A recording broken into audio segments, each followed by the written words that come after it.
it's my privilege to introduce him. Our speaker, John Henning, was one of the longest-standing chairmen of the Anglo-Peruvian Society.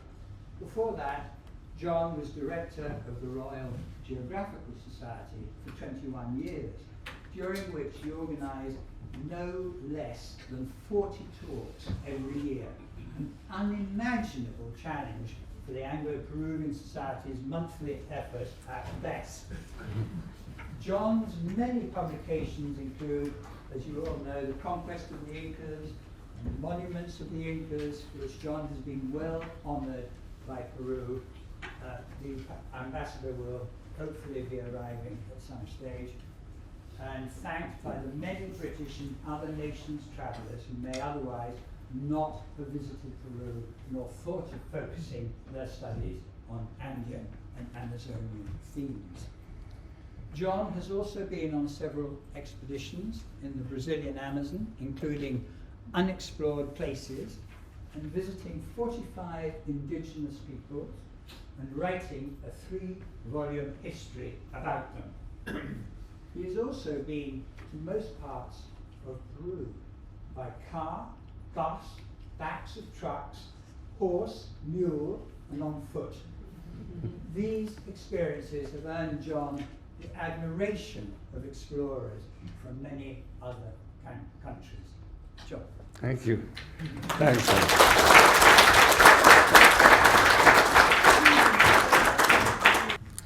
I first saw Machu Picchu in 1960, and like everyone, most of you here, was bowled over by the world's most beautiful heritage site. It was very relaxed then. There were few visitors, and we could go anywhere at any time. The only place to sleep was the little hotel beside the ruins, but that was cheap and cheerful. Many visitors used to get up early to see the dawn, when it wasn't cloudy, or you could even wander out and admire the ruins on a moonlit night. I keep going back to this wonderful place right up to the present day. So this evening I'm going to discuss the many changes in those 63 years since my first visit, and then the challenges facing its current management. Some developments on these changes relate to the famous ruin's name and discovery. Various 16th century documents, chronicles and legal actions have come to light with references to a place called Picchu in an encomienda in that part of the Vilcanota Valley. The Vilcanota is the river that goes through what the tour operators call the Sacred Valley, and then it changes its name to Urubamba, roughly near Machu Picchu. I myself discovered one of these mentions of Picchu in the 16th century, but there was never any reference to a yacta called Machu Picchu during the 3 centuries of colonial rule. By the way, yacta is the Quechua word for a settlement. So this is the term that archaeologists prefer to use for Machu Picchu, because you can't describe it as a town or a village, so it's a yacta. Then in the 1870s, mysteriously, a travel writer, actually an Austrian, suddenly mentioned Machu Picchu and Huayna Picchu, which, by the way, means old Picchu and young Picchu. And that then suddenly appeared on some maps and books in the 1870s. And I remember at the time we were all mystified. How did, he was a man called Charles Wiener, how did he hear about them?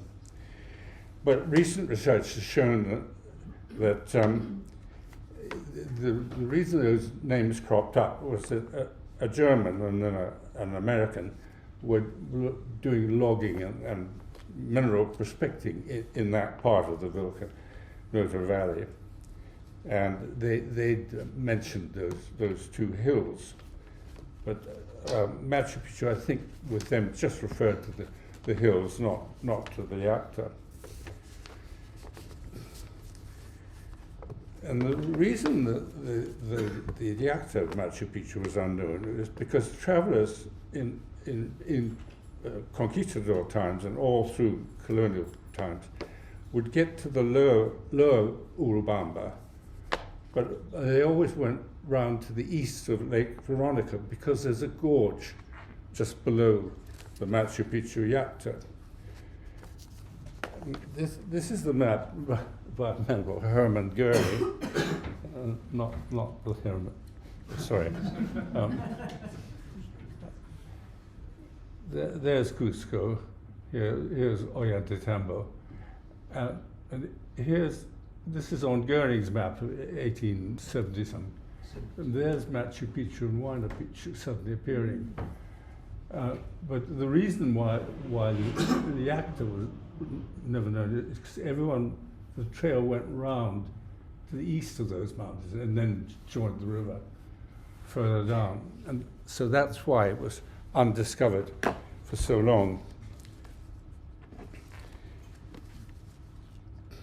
We all know about Hiram Bingham's thrilling discovery of Machu Picchu in 1911. But after Bingham, and in recent decades, other people come out of the woodwork and claim that they got there first. But these claims were all dismissed one by one, either because they were fraudulent or because the alleged discoverer hadn't told the world about it. To discover something, you have to report it. So Bingham is confirmed as the discoverer because he and the National Geographic Society in Washington particularly fully understood the huge importance of this overgrown ruin, and they told the world about it. I think it's almost the only time the National Geographic magazine devoted an entire issue to one place. The National Geographic then mounted expeditions to start clearing it in 1912 and 1915. This was the state it was in when Bingham first saw it. That's the principal temple. Just over to the right under the forest is the Temple of the Three Windows that we'll be talking about later. And that's, of course, Huayna Picchu. Machu Picchu is unique in many ways because it was largely what the developers call new build, probably not on top of any earlier structure or temple.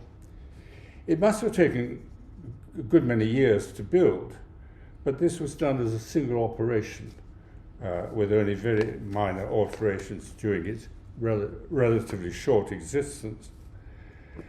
Machu Picchu is fairly recent.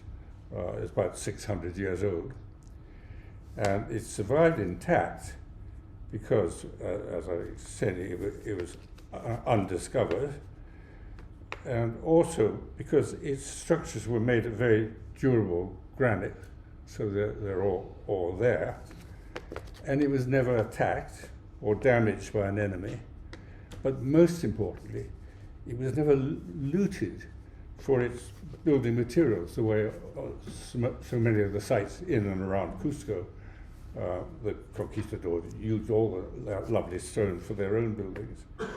So it survived intact until Bingham stumbled across it in 1911. Now, why was it built? There have been I'm going to go different changes in the last 60 years. There have been many changes in interpretation and the purpose of this Yacta, and that debate still rages. The earliest wacky theories, including some by Bingham himself, I won't bother with those, so they were soon dismissed. But a more valid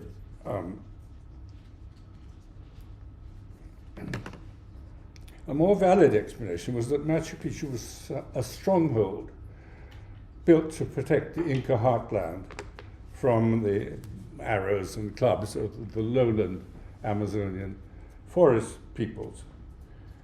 In support of this stronghold, there's on the trail coming in from Vilcabamba to the northwest, has got this drawbridge, which could so obviously be, those logs could be removed in the event of an attack. And then in support of the fortress theory, there's this wall, and here's the wall, and dry mode. There's a close-up of it, protecting the main part of the reactor. But this stronghold theory is literally blown out of the water because there was no water. There is no water in the reactor.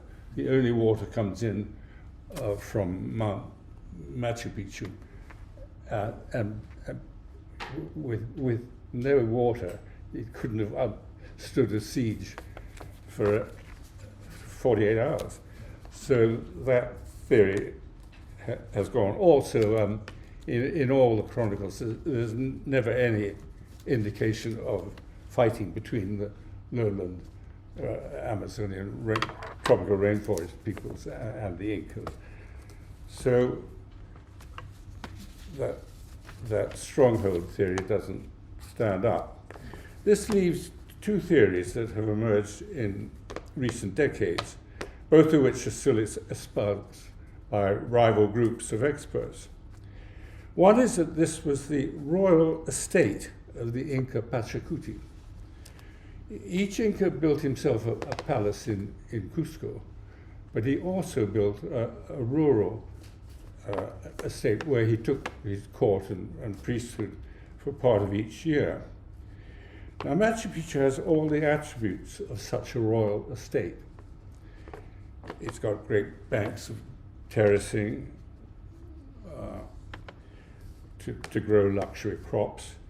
It has a royal residence for the Inca himself. It has housing, elite stone housing, presumably for his court and priesthood. Plenty of temples, which were often just sculpted rock outcrops or caves, and cascades of water cisterns. We're talking quite a bit about those. These Bingham called them baths, but they were cisterns, which archaeologists call them fractures. And another attribute of rural estate with association with sacred sites round about, mountains or solar gnomons or celestial or solstice observatories. Machu Picchu has all of these, so most authorities are pretty sure that the reactor was the rural estate of that great Inca. Pachacuti was a prince who the tiny Inca tribe was being attacked by a neighboring tribe, the Chanca, and the battle, they were losing the battle, but it was turned around by this young prince, Pachacuti. He then went on to be a great conquering figure who launched the Incas' amazing century of colonial expansion and hegemony. In only 100 years, they conquered probably the largest empire in the world in its day. But as well as being a Napoleonic figure on the battlefield, the chronicler Merivale Como describes how Pachacuti was also, like Napoleon, an exceptional ruler. He instituted a new legal code, he changed the official religion, he redesigned Cusco, he erected sumptuous temples and buildings, as Kobo wrote. In short, he overlooked nothing and organized everything efficiently. Another chronicler, Juan de Betanzos, who was married into the Inca royal family, so he's a very reliable source. He gave a very detailed description of Pachacuti's death at his royal estate, after which his mummified body was moved to Cusco, where all the mummies of all the Incas were regularly brought out into the main square. But unfortunately, no chronicler, none of them, said exactly where the great Inca had his estate or where he died. it could well have been Machu Picchu. The doyen of Inca studies, Professor John Rowe of Berkeley in California, reckoned that Pachacuti's victory, where he defeated the Chanca, was in about 1430 of our era, i.e. The start of the Italian Renaissance and just before our Wars of the Roses. But others now argue that Rowe may have been a bit wrong. The building of Machu Picchu and that battle might have been a few decades earlier, but it was still about that time.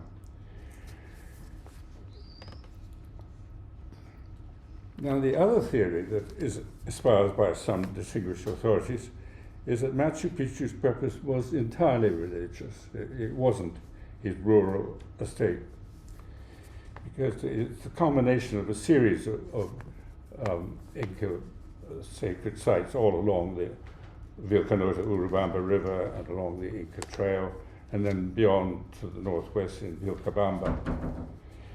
And each of these places has all the necessary shrines and temples.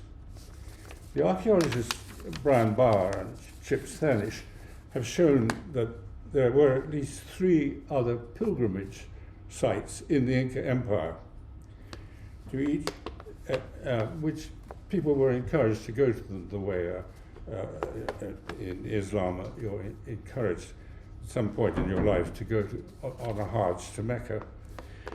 Now, each of these pilgrimage sites is approached by a series of walls and gates, beyond each of which only the more senior elite in the priesthood could move. Now, of course, that wall we've just been looking at would be exactly that, protecting the inner llacta for the priesthood. Which theory do I myself support? Well, 3 years ago I was invited by the Ministerio de Cultura to write the prologue for a terrific 2-volume study they did on interdisciplinary study of Machu Picchu archaeology. And at that time I was firmly in the royal estate camp, but now I'm not so sure. I'm wavering towards it being a sacred pilgrimage site. Of course, the 2 theories are not incompatible. Pachacuti's favorite rural estate could, and the place of his death, if that was at Machu Picchu, that could well have become a religious destination, a pilgrimage destination. Another set of changes in recent years is a greater understanding of Inca stonework techniques. Machu Picchu has superb examples of the 2 main types of stonework, which is polygonal, where the big stone, it can be bedrock or great stone, fit into one another irregularly, or coursed. Here, this is the principal temple. We've got some beautiful coarse masonry fitting into bedrock here. This is granite, by the way. And there's an example of some superb coarse masonry in Machu Picchu. Now, back in 1960, there were some pretty weird theories about how the Incas did this. The Incas had lots of gold and silver and copper, but soft metals, but they had no really tough metals. So they can't have used metal tools in their stoneworking. But a Swiss-born professor at Berkeley, Jean-Pierre Protzen, and also the architect explorer Vince Lee, who's a great friend of mine in Colorado, and others, have by some brilliant empirical research have solved this. Protzen, literally the middle-aged American professor, got down into the Inca quarries and taught himself how to be an Inca mason. and he showed that it's done solely by pounding with harder stones. There's no magic. Some wacky theories that they had sort of magnifying the solar rays. So it's all done by pounding. And the reason these joints are beveled like that is as they were being fitted. There's no mortar ever in any of these walls. As they were being fitted and pounding, the edges got slightly beveled inwards. But Protestant showed that he, a sort of middle-aged professor, could do, let's say, this amount of pounding, a shaping of stone in a day, and so he could extrapolate that to a team of expert Inca masons, how much they could do. So this is another of the great changes in those 60 years.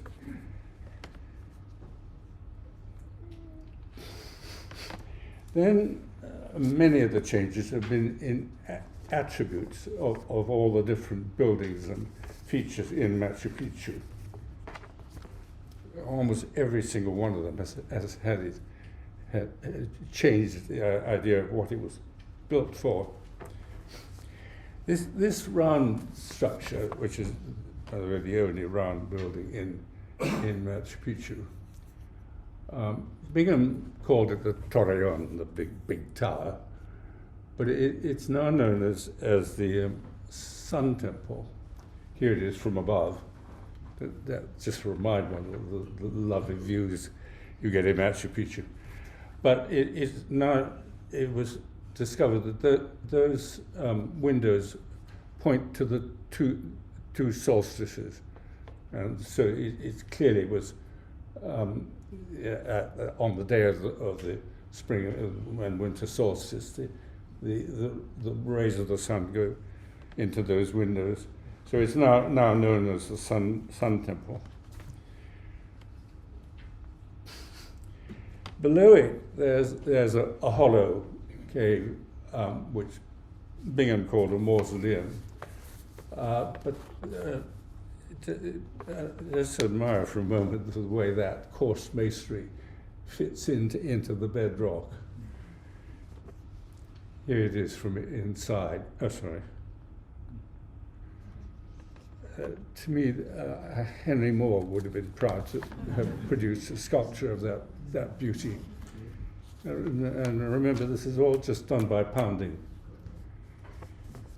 So that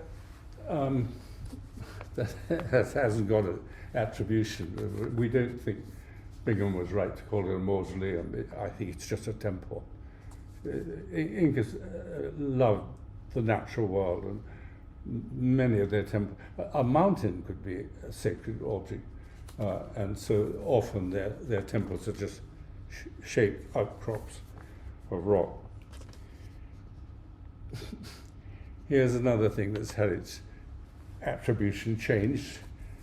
Bingham thought this might be the prison area, and he imagined prisoners being put in those upright niches. But it's now called the Condor Complex because this is very obviously a condor beak here in the outcrop of rock, and that could well be the condor, as we all know, is the largest bird that can fly. That could be its wings. So that's now known as the Condor Complex. This is the Intihuatana. Inti is the Quechua for the sun. So this is Bingham got the hitching place of the sun, but another sculpture of great beauty. But we don't know the ritual that took place at this Intihuatana. This is the temple of the three windows that I mentioned a while ago. It's unusual in Incas very rarely made windows as big as that. And it's also, their niches normally would be completely flat at the bottom. So Bingham had quite an interesting attribution for that. In the Incas' mythological origin legends, they felt that their tribe had, or humanity had started in Lake Titicaca. And in the origin legend, the three brothers, the IR brothers, somehow migrated underground for 1,000 kilometers or so, emerged from three caves at a place called Temple Toco, which is south of Cusco. And they emerged from it, and that's where they planted a post into the ground, and that's where they decided to build Cusco, their capital. So Bingham's thought that this might be reminding them of the three caves of the IR brothers, Temple Toco. Here's it from the other side. And Bill Siller pointed out to me that it once had 5 windows, but here's a window that the Incas themselves have filled in, and there's another one over there. So it's just possible that they reduced it from 5 windows to 3 to mirror the IR brothers. This is known as the Sacred Rock because it mirrors Mount Yanantin in the distance. And tourists think they can get some calm out of that, holding it. It clearly was an important site to the Incas because they built this terrace all around it. So that's known as the Sacred Rock. But to me, it's rather reassuring that in Machu Picchu there's perhaps 50 or 60 structures, and we don't know exactly what happened in any one of them. It's rather nice. This heavily studied site.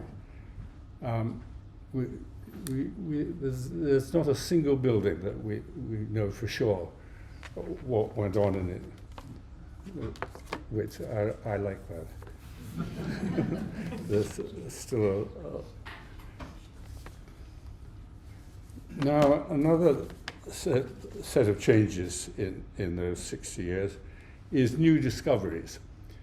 Obviously, Bingham in those great expeditions in 1912 and 1915, and then a Peruvian archaeologist, Luis Valcarcel, in the 1920s, and later Tello and people. A lot of things were, obviously most of Machu Picchu was discovered, but there have still been new discoveries since 1960. One of the most important of which is this temple on the far side of Huayna Picchu, down towards the river. It's for some unknown reason it's called the Temple of the Moon, but it was clearly very important because inside that cave is some of the most beautiful stoneworking in the whole of Machu Picchu. That used to be one of my favorite places. I'm afraid it's now out of bounds, partly because the trail down to it is a bit dangerous at places, but I think also the Machu Picchu management didn't want to have to invigilate this. So I don't think people are allowed down to the Temple of the Moon anymore. In the 1990s, a Peruvian archaeologist and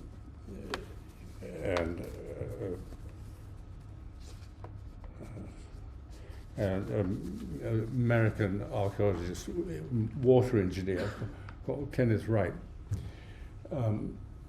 Alfredo Valencia is the Peruvian. They opened up the water channel from a permanent spring on Mount Machu Picchu. It doesn't look like much, but that's the water channel into into the Llacta of Machu Picchu. It was an utterly thrilling moment when water reappeared, and that